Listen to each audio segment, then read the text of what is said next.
Almost every Filipino family has a relative working abroad. You watching this may also have family around the world.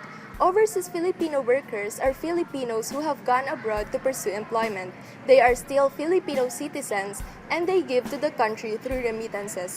They have gone so long as to being called the backbone of the Philippine economy, raking in large amounts of remittances every year, keeping the country financially afloat.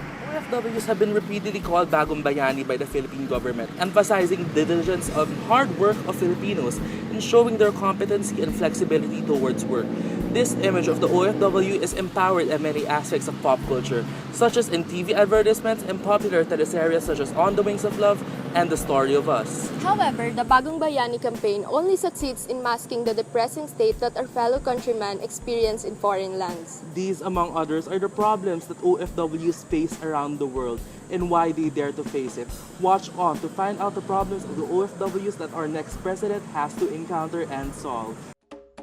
According to a 2014 census from the Philippine Overseas Employment Administration, there are more than 10 million Filipinos working abroad as OFWs. On average, 3,400 Filipinos leave daily to work abroad, joining the growing overseas workforce. OFWs work in numerous blue-collar professions with these five as the most common: healthcare and nursing, construction, engineering, administrative clerkship, and teaching. This population has grown so large that there are several diasporic communities online and offline that keep OFWs connected with each other. Migrante International is an alliance of OFWs that seeks to defend themselves from human rights violations, which we'll be talking about later. You have become familiar with the case of Mary Jane Velosa, a Filipina OFW in Malaysia sentenced to death for allegedly smuggling drugs into the country. Weeks ago, we commemorated the death anniversary of executed OFW Flor Contemplacion, who was hanged for allegedly murdering her employers. These kinds of issues are issues that bring light to the plight of our OFWs. Several OFWs struggle in minuscule living quarters and live only on survivable means.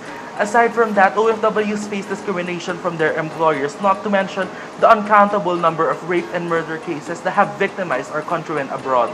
OFWs also work in conflict-ridden areas such as in Middle East Asia and Central Asia. The high number of OFWs still in those countries reflect the government's inaction towards these injustices. Through this, it highly seems unlikely that a Filipino would even dare venture abroad to seek employment. However, why do thousands of Filipinos still fly out of the country daily? And why does the government still encourage this codependent and somewhat abusive relationship onto our future workforce? Critically assess the plight of OFWs, we must not see this as a situational issue, but rather as a systematic issue in which their hardships are connected to an even larger societal problem. The Bagong Bayani campaign masks the less than ideal situations that an OFW faces, glamorizing their working conditions and making them appear as if OFWs are the saviors of this country. However, the Bagong Bayani is not the only policy that encourages its citizens to move out. We must look at our education system. The country's new K-12 program gears Filipinos to becoming part of the workforce right after the high school graduation.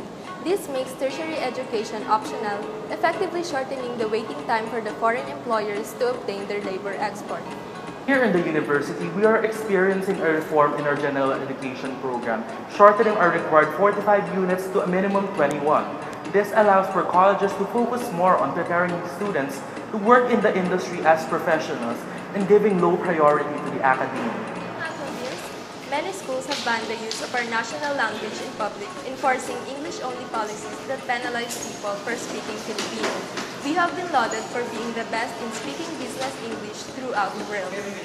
All this is under our government's goal to integrate with other countries such as in Southeast Asia and the Asia Pacific. This neoliberal internationalization entails an education system that embeds to our youth that they are encouraged to move out of our country to work. Why? Because the government said so. They say our country lacks opportunities. They say that they will make our lives better. They say that what they have in other countries are superior to ours. We do not condemn our fellow Filipinos who truly wish to work abroad. However, we condemn the system that forces its citizens to work abroad in order to stay afloat. This kind of self-deprecating behavior is the systematic problem that makes our culture servile to foreign oppressors. We need to become a society that loves itself, a society that serves its collective interests above others. And that is what the Filipinos ultimately ask from the future head of state. Reject policies that cater to foreign needs and foster a nationalistic education and government that serves the masses.